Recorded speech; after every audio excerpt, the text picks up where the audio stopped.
What about storytelling? One thing I, as a journalist, see is that many powerful leaders, both political and, in fact, industry leaders, tend to roll back climate progress, tend to demonize it, weaponize it, let's say.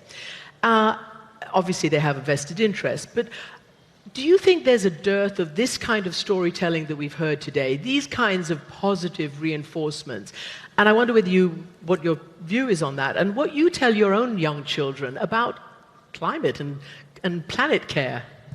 I think exactly on that last point, Christian, it's really important that the next generation believe there is change coming and there is hope that things can change and get better. I've always believed in that positivity and that positive message. But I think I'm inspired by these guys. That's what gets me up in the morning when I think about Earthshot. That's what's given me the motivation and the energy to keep going. And the community that's come around them has been truly phenomenal. I'd like it to be bigger, and at many points this is a rallying call for those businesses and those people who out there who may not have had contact with the Earthshot Prize before, may be interested. They need to come and meet these people, because once you've met them and you've heard them, you realize this is not anything that's it's not philanthropic, it's not a nice thing to have. They're commercial products that are going to make life better. They're going to create jobs. They're going to do incredible things for the planet, and they're going to make our lives better and healthier. Once again, the Daily Mail is working overtime to protect the image of the monarchy while quietly throwing shade where it suits them. This latest piece about Prince William refusing to discuss the scandals surrounding Prince Andrew or the so-called rift with Harry and Meghan might sound innocent on the surface. But when you really break it down, you'll see what's hiding underneath. The headline sounds noble. Prince William refuses to be drawn into scandal, says he only wants to surround himself with people who do good. Sounds wholesome, right?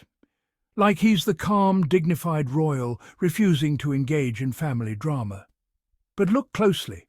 The story isn't really about what William said.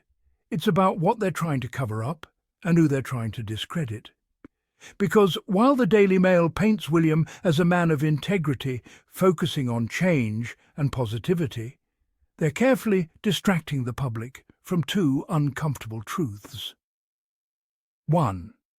The unresolved mess surrounding Prince Andrew, a man stripped of royal duties after his scandal with Jeffrey Epstein, but still quietly protected by the palace. 2.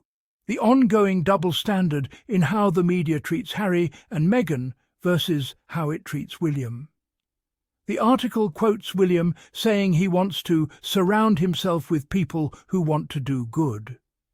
But notice how they conveniently drop that line right after mentioning Andrew and Harry in the same sentence. That's not an accident. That's coded messaging, the kind the tabloids use to imply morality without saying it outright. By refusing to comment, William appears composed, but the Mail's phrasing makes it sound like he's above the mess, while quietly implying that Harry, Meghan and Andrew are the ones not doing good. It's a subtle manipulation tactic. They use silence to frame virtue. And the result? William looks noble, Harry looks chaotic, and Andrew quietly fades into the background again. This is how they rewrite the narrative every time.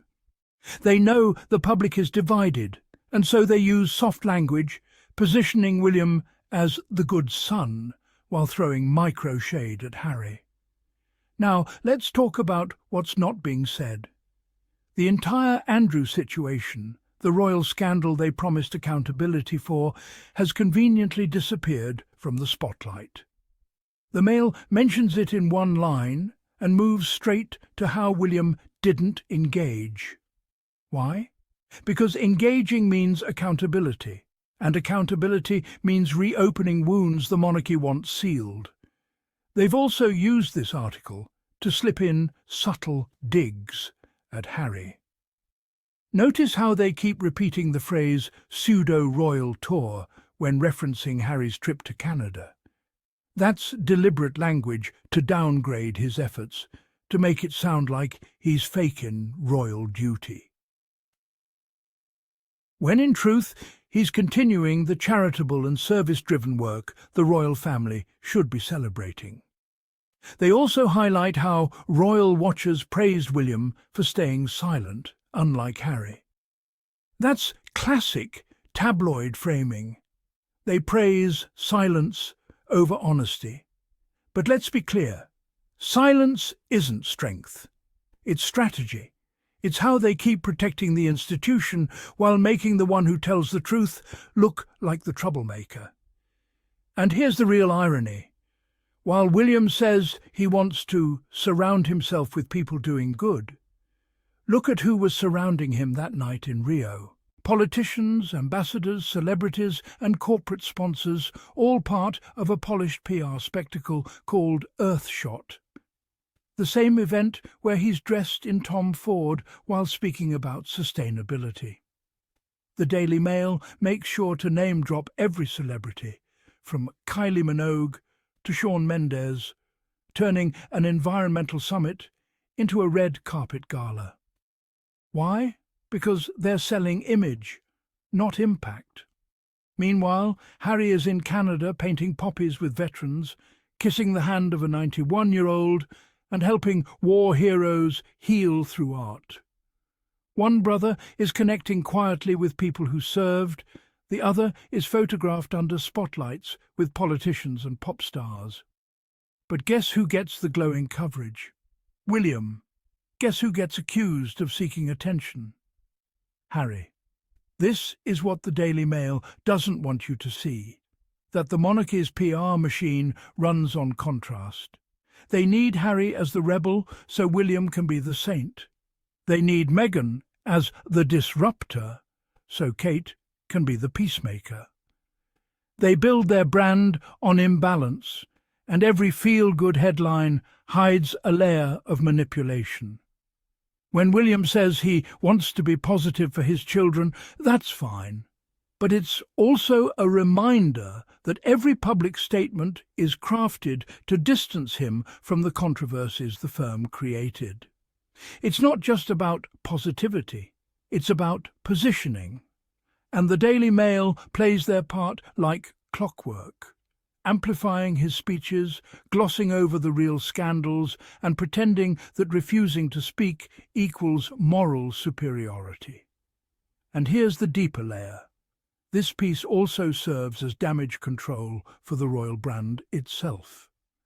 With global attention drifting toward Harry and Meghan's growing independent success, Netflix renewals, Invictus visibility and humanitarian projects, the Palace PR network is desperate to reset focus on William as a stable future king. This CNN fireside chat wasn't just about climate change. It was about image rehabilitation. Every carefully chosen quote, every celebrity handshake, every photo on that green carpet was designed to remind the world that the crown still commands relevance. And when the Daily Mail reports on it, they're not just covering news, they're protecting investment. The monarchy isn't just tradition, it's business. And as long as tabloids like the Mail exist, they'll keep spinning stories that sell that business to the public. So what they're hiding is simple: the fractures, the contradictions, and the fear that the institution is losing its shine. The Mail's job isn't to report, it's to redirect, to make you look at Harry's timing instead of William's silence, to make you question Meghan's motives instead of Andrew's consequences, to praise speeches about doing good while burying the stories about who was wronged. That's why it's so important that we keep calling this out. The Daily Mail doesn't just distort truth, it defines perception.